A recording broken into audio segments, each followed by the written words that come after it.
जब डेविड ने गोली चलने की आवाज सुनी तब तक वो पास पड़े एक पत्थर को छू चुका था। उसकी सुपर पावर तुरंत सक्रिय हो गई और उसका पूरा शरीर कठोर चट्टान में बदल गया। इसी वजह से गोलियों का उस पर कोई असर नहीं हुआ। इस पत्थर को पास पड़े ने इसके बाद उसने सड़क किनारे पड़ी एक पीली तांबे की गेंद उठाकर कसकर अपने हाथ में पकड़ ली। अगले ही पल उसके शरीर में बदलाव शुरू हो गया। सबसे पहले उसके हाथ बदलने लगे और देखते ही देखते यह बदलाव पूरे शरीर में फैलने लगा। लेकिन उसका शरीर पूरी तरह बदल पाता उससे पहले ही सोफिया अचानक उसके सामने आ गई। मजबूर होकर डेविड ने अपनी जंजीर घुमाई और तांबे की गेंद उसकी ओर फेंक दी।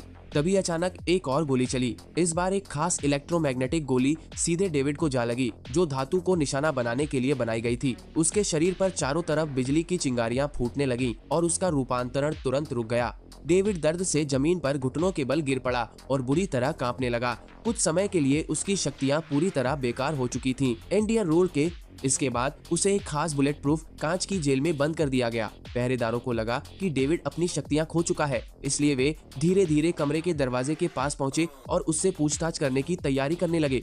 लेकिन जैसे ही एक पहरेदार ने अंदर झांका, वह यह देखकर डर गया कि डेविड वहां मौजूद ही नहीं था। घबराया हुआ पहरेदार तुरंत पिस्तौल निकालकर कमरे के अंदर घुस गया और डेविड को चारों तरफ खोजने लगा। लेकिन तब तक डेविड कांच को छू चुका था और अपनी शक्ति से खुद को अदृश्य बना चुका था। जैसे ही पहरेदार ने दरवाजा खोला, डेविड अचानक कमरे से बाहर निकल गया। इसके तुरंत बाद उसने अपनी शक्ति फिर से इस्तेमाल की और उसका शरीर आसपास की दीवार के साथ पूरी तरह मिल गया। इस तरह वह बिना किसी को भनक लगे वहां से भाग निकला।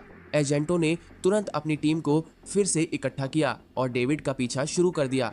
पीछा करते समय ड्राइवर ने अचानक देखा कि डेविड सड़क के बिल्कुल बीचों बीच खड़ा था, जैसे वह पहले से ही उनका इंतजार कर रहा हो। डेविड धीरे धीरे नीचे बैठा और अपना हाथ जमीन पर रख दिया। अगले ही पल उसका शरीर कठोर कंक्रीट में बदल गया और फिर अचानक पीछा कर रही गाड़ी हवा में उछल गई। आखिरकार डेविड अपने पीछा करने वालों को चकमा देने में कामयाब रहा और वहां से सुरक्षित भाग निकला।